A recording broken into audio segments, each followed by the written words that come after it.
Welcome to Faith is Not Blind. I'm Sarah Devonier, and I'm here with Nita Newswander. And Nita, will you please give us a little bit of your educational and professional background? I'd like you to start there. Okay, all right. My educational background, I have a bachelor's degree in English from BYU, and after that I went to Virginia Tech, and I have master's degrees in English and political science, and a PhD in political science from there as well. And since that time, I got my PhD in 2009. I've been teaching mostly part-time, adjuncting and lecturing as much as I can while raising 3 young kids. Yeah. So education is obviously really important to you. Where did that desire to be educated, to get an advanced degree, where do you think that came from? It's interesting because it wasn't always, I get asked this often because it's kind of unusual in certain circles for a stay-at-home mom to have a PhD. Yeah. So I never set out to be a professor. I don't know that that's something, maybe some people aspire to it, but for me it wasn't. But I grew up in a big family, and you've got to find your own niche, right? If you want to win your parents over. Describe how big your family is. Give people some more details. I'm 12 of 18 in my family, so even by cultural standards, it's right. Pretty big. There are a lot of other things that come along with that as well, but you want to try to stand out among the crowd. And so my thing was I worked really hard at school, and so I was also very ambitious. I became very ambitious, and I set off to BYU. It was the only college I applied to because I knew I was going to get in, and I didn't want to go anywhere else. And I was very focused. I was studying broadcast journalism. I wanted to be a news anchor. That was my dream, because someone once had told me I was good at public speaking, and I believed them, and so that's what I thought I would do. I'd be on TV in front of people talking the news, and I would sound important and get respected or whatever, right? And that was all really good until my sophomore year.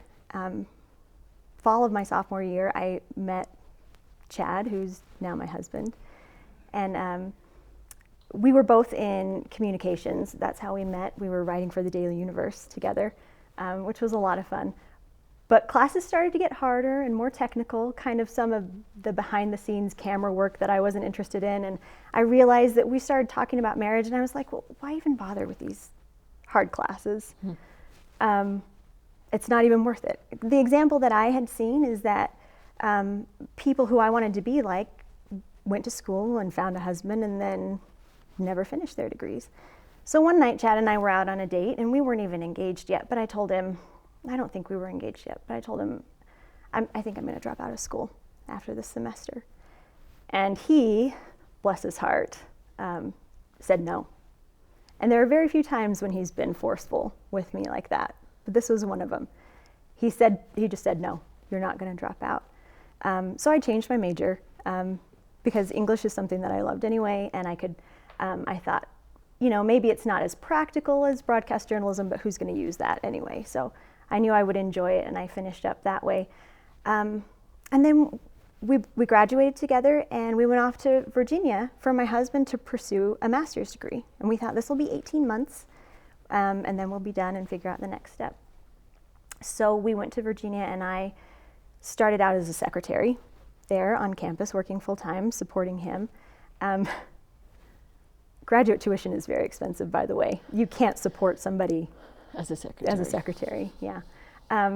But pretty soon I got bored, and I saw he was learning things, and I was actually really jealous of him. So I found out that I could take courses for free because I was a full-time employee. And so I started doing that, and I just took a couple of English classes because I thought, this is something that I like already. I'll just enrich myself, and we'll just see how far it goes. Eventually, I earned my master's degree in English, and I thought, well, Chad decided to stay for a PhD. I thought, I'll look for a better job, maybe one that can actually pay more money, and realized, of course, that wasn't going to happen. We were staying in Blacksburg, and there were not a lot of opportunities. And that's when I started thinking about a PhD for myself. And they were starting a new program there.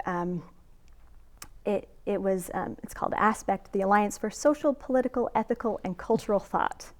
And I thought, this sounds really interesting, all of these things combined. So I had to have a background in political science to get there, and that's kind of where I went. I quit my job and started going to school full time, and eventually I realized it was always just for me to do something while he was still in school. And then there came a turning point where I thought, well, maybe I'll do this myself. And I did the math and I figured, maybe I can get my PhD the same time he's getting his, and we won't, because I wasn't going to ask him to upend his life to support me, but maybe we could do it together. And so that's how it went. It was nothing I set out to do. We had some problems with infertility in the early years of our marriage, and I kind of told myself, I'll go to school until we have a baby. And I graduated and I was pregnant with my first daughter. So things worked out really perfectly that way. But it's not anything that I aspired to or would have planned, but I'm so, so glad. And when you talk of being number 12 of 18 kids, how does the way your life turned out and the value you placed on education, how did that contrast with the way that you were raised, especially with the expectation that maybe you had on yourself, like you said, as an LDS woman? Yeah, very good. So my dad is educated. He's a retired physician. He's a doctor. And I always thought my parents were just the smartest people ever when I was growing up. We would watch that show, Who Wants to Be a Millionaire, like when I was in high school. And I thought my phone of friends would be my mom and my dad and maybe somebody else, right? But I just thought that they were super smart. And they valued education. And like I said, everybody's got to find a way to fit into a big family. And that kind of achievement was my way. However, there were some other things. My mom had been a nurse before she married my dad. And she wasn't working at the time that she met him. But my dad always proudly said that no wife of his was ever going to work. So he was the provider, and my mom's job, well, there were 18 of us. So that's 3 jobs at least. I don't blame her right? for not working at all. Yeah, exactly. I've got 3, and that's more than full time. But that's the example that I saw, that the man was the provider, and my dad did work a lot, sometimes a lot of overtime to provide for us. And my mom's job was strictly in the home. And I didn't have any problem with it. It looked nice. Yeah. Chad thought he wanted to be a stay-at-home dad until we had kids, and he realized what it would be like. It looks nice from the outside. Yeah, it's hard work. So with all of this and your place in your family, what was your relationship like with God and with the church? How did that fit in? Because you talk about your educational goals, and how did your relationship with the church and God fit into that? Yeah. And did it change when your plans changed? Yeah, I think definitely. And I think that's one of the turning points for me.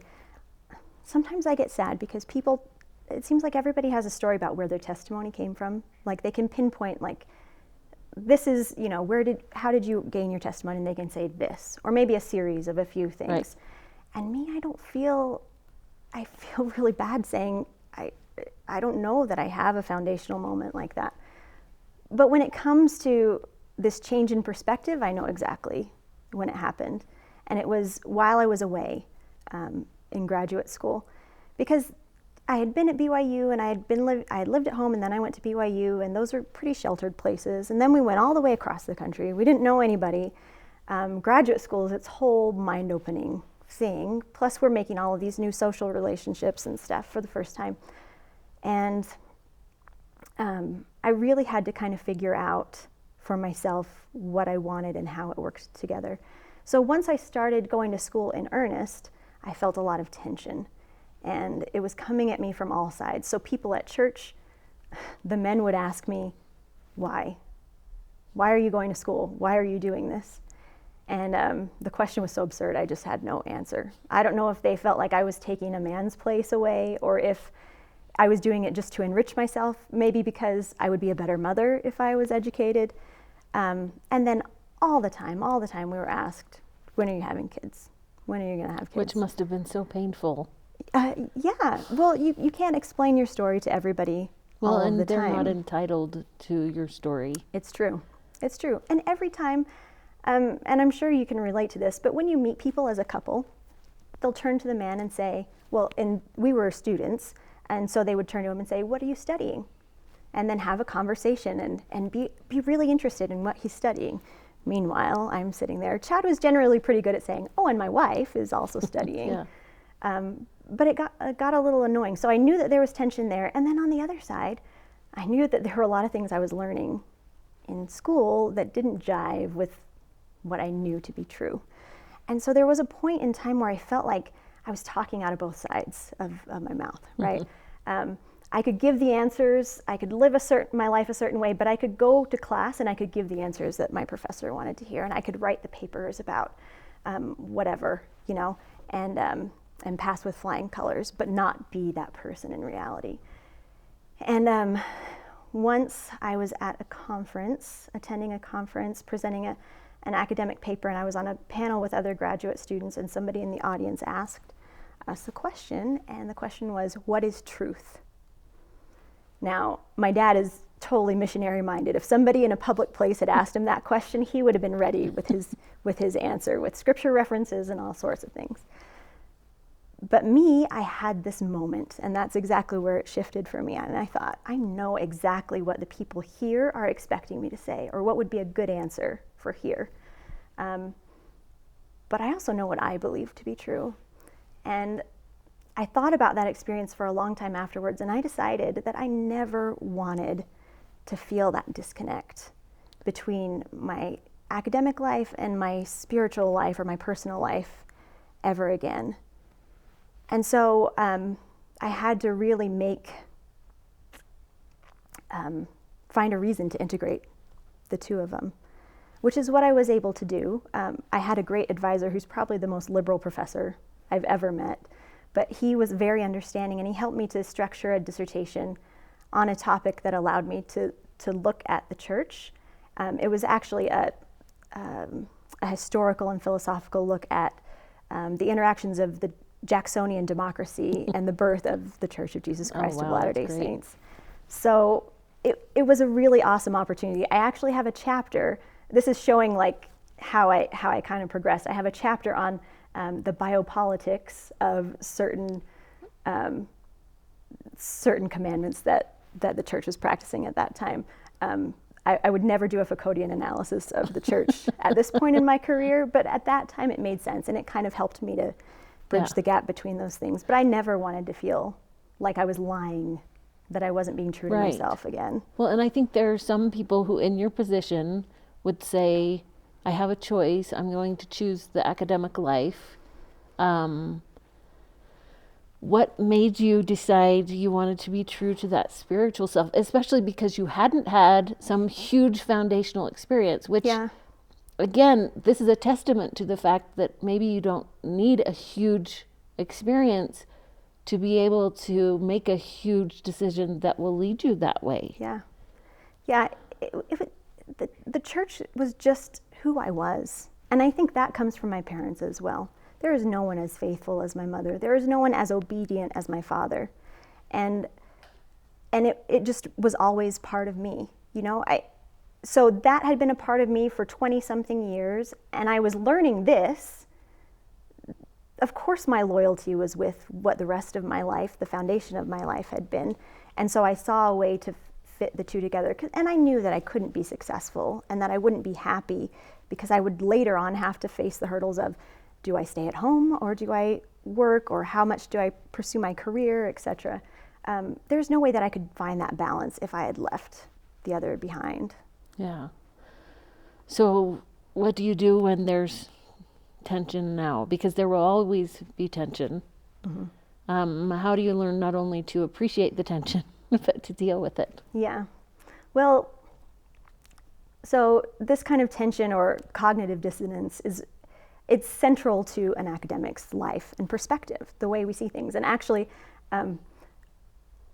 it's central to the way my household runs too. My husband is a very, he's got a great argumentative spirit, right? So he learns by it's kind of like the Socratic method maybe, right? Arguing back and forth. So when I see a problem, the academic training tells me this is something that we can work through and find truth. There is something to be discovered here.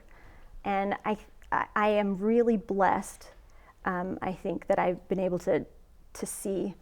I really strongly believe that truth is truth, no matter where you find it, and that it will lead you back. So I think I'm not afraid of asking questions, because truth will hold up. It will stand up to it, to questioning. It doesn't matter how far I search or how much I push. If it's true, it's going to stay. And so I'm not afraid of pushing the boundaries a little bit and learning some of the troublesome history, or studying the philosophy that helps me to make more of it. So that kind of tension, I think, just helps. There are some places where I ignore the tension, though, because I just can't handle it. So it's not a perfect system. Yeah. But it works mostly. And does that help you? I just keep thinking of the G.K. Chesterton quote about optimists and pessimists and improvers. So sometimes you do have to sort of cling to your optimism in order to not give in to pessimism. Yes. And optimism is interesting, because I always saw myself as an optimistic person. And I think before I understood so much of the world, I was kind of a bright and bubbly optimist.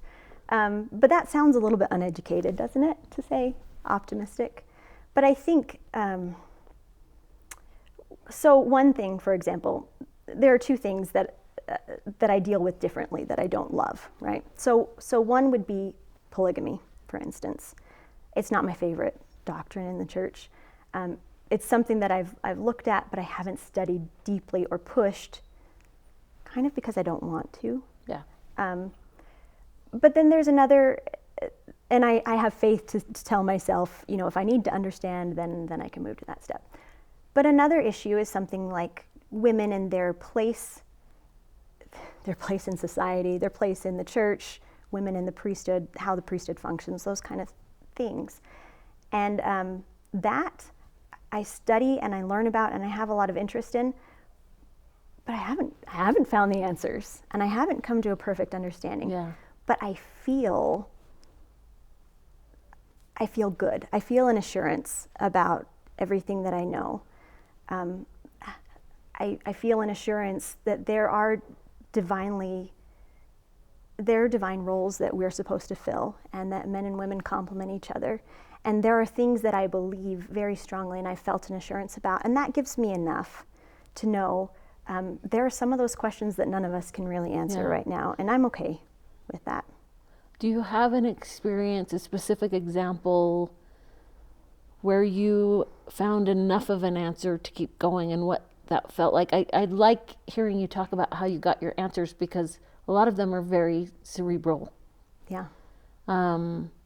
Is there a time where you got an answer where you thought, okay, this can keep me going for now, even if I don't understand everything? Well, I think, so for example, a woman's place, this is very personal to me, and it should be to everyone. Right, yeah. So whether you're a man or a woman, it affects all of us. And there are a lot of different ways that I've looked at it in the past. And sometimes it's very, like I'm looking for a self-serving answer, right? Like, am I justified in wanting to work and earn money? And it's not just because I'm serving people, because I do like the service part of being a professor, that's nice. But I do like the money too. Like, I don't know that I would do it for free all the time. And I like feeling important about myself, and I like feeling respected by people for my ideas. So is it bad to want those things? And sometimes the questions I ask are born from other things. Like, I'll be at the temple and I'll think, there are some parts of how women and men interact in the temple that we don't talk about in other areas of the church, or how the priesthood functions with women in the temple that we don't talk about in other places. And so that will lead me to questions that I'll look. One thing that's been nice, the answers just aren't there, right? I mean, I can type in a Google search and say, like, women in the priesthood, and I'll get page and page and page of whatever, but the answers aren't there. But I feel the assurance, because things will happen. Like a few months ago, there was a great section in the Ensign, did you see, about, I don't even remember what it was called, but it talked about women in the priesthood, and it was phenomenal. And I told all my students, you should look at it, because so much of the research that I've done independently was, I think it was written by a BYU professor, was in there, but it was put together in a way that I hadn't been able to do myself.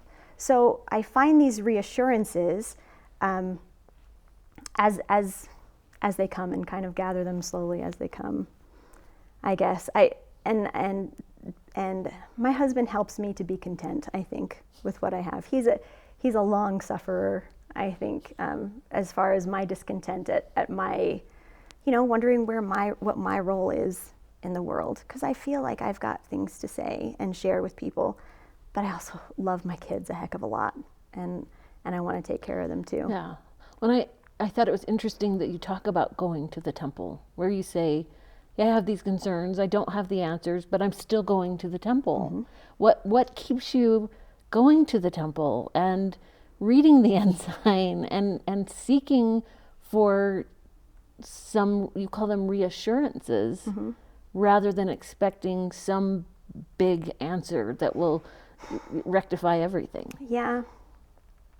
I've never had that big answer, and that's the thing. So it's so weird to... But it sounds like maybe you don't need it. But my life has been this constant trickle, I think. And I've never felt really... I mean, sometimes I feel close to God, and sometimes I feel a distance between us, right? But I've never felt a big disconnect as far as testimony goes. Yeah.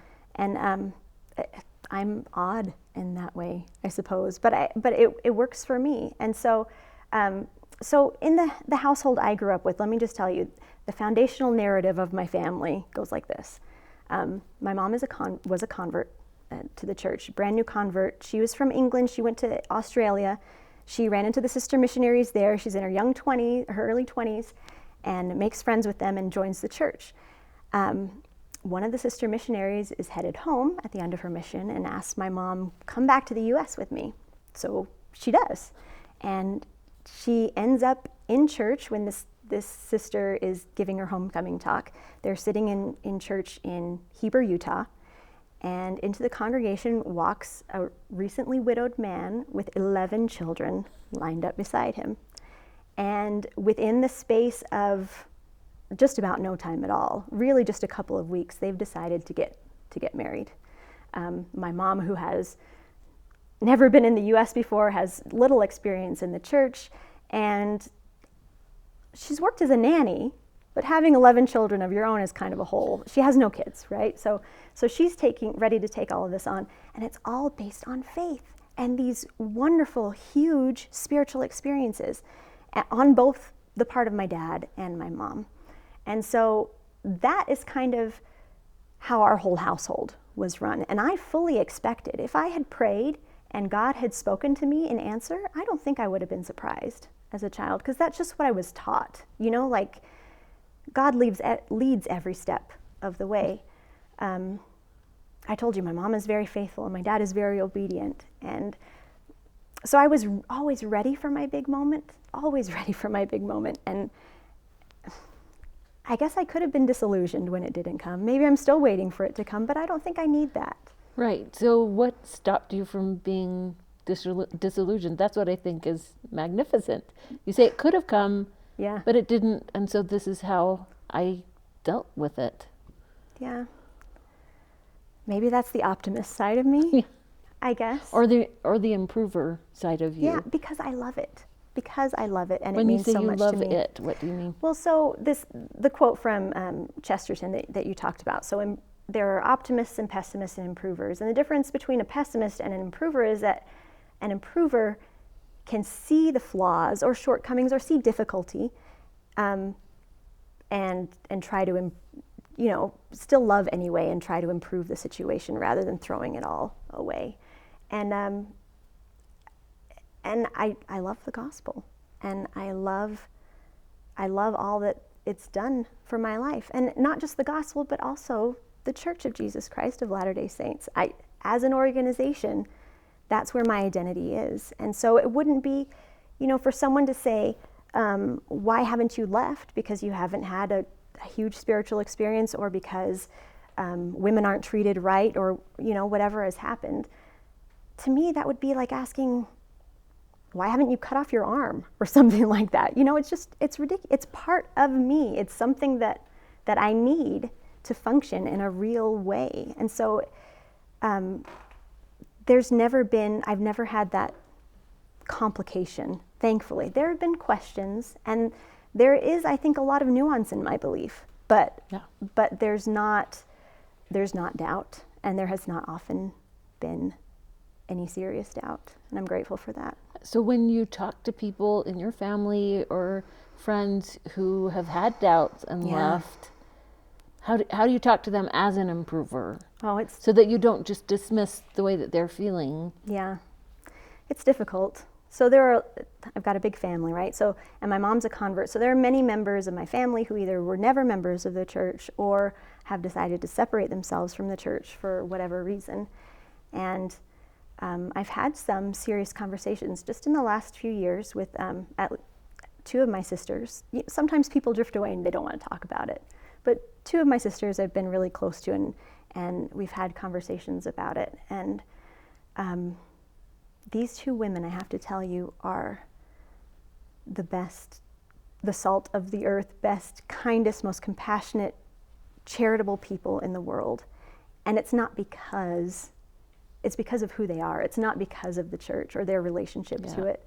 And so I've had to reassure them of that my love for them is because of who they are and not because of what they choose to believe. But it is odd having those conversations because, well, and as an academic too, explaining your belief to people who don't really believe much of anything is really hard because it all just kind of sounds like mythical. We don't believe in fairy tales in academia. We like hard science, or at least soft science, right? We like some kind of evidence, and that's not the kind of evidence that we look for or are taught to look for as members of the church. I had an interesting conversation with my sister, who I'm very close to, just recently, and she asked me how I've stayed in the church or why I've never left. Years ago, I asked her why she left. And we had a very good conversation. And she turned the tables just recently and asked me why I stayed. And I had a hard time. I said, well, we had a whole conversation. But I said, let me get back to you on that. I want to think about it some. I like that. Yeah, we don't have to have all the answers right now. But she gave me this beautiful image. She said, I feel like we had a very beautiful conversation. She said, I feel like we're on either side of a fence, holding our hands up against each other. And there's only so much we can know and understand, but we're here for each other. And that's how I feel with her. I love her with all my heart. And we've had different experiences and different ways that we've interpreted things that change some of the patterns that we live in our lives right now. But there is so much more that we have in common than that. If I were to answer her question, the best way, the most truthful, honest way I could answer it is just to say, that leaving never crossed my mind. It never did. That's why I stay, because it wouldn't make any sense. I never thought to leave. Well, and the word I keep thinking of as I'm listening to you is loyalty. Yeah. You're loyal to God. You're loyal to who you are, and that doesn't mean you ever have to question that. You can continue being loyal, especially if it's an eternal relationship with your sister or with God. And I appreciate that balance with your heart and your head, and that it doesn't always have to be leaning one way or the other. Sometimes it's easier than others. So my sister is a wonderful, wonderful person, and she's a lot like me. We're educated, we work hard, and we're driven, and we do a lot of things similarly. I've got some other members of my family. My youngest brother is one who lives a totally different lifestyle. And so to love him in the same way is a lot harder. Maybe loving isn't, well, treating him with charity, I guess. I can love him in my heart, but having those actions and those warm thoughts to him can be a little bit harder sometimes because of the choices that he's made and the hurt that he's caused. So sometimes it's easier than others to let people live their life and make the choices that they want to. Yeah. Mm-hmm. Well, I appreciate that there's nuance there. It's the gray area. Yeah. So Yeah. Thank you for sharing so much of yourself, your heart, and your head. I appreciate it a lot. You're welcome.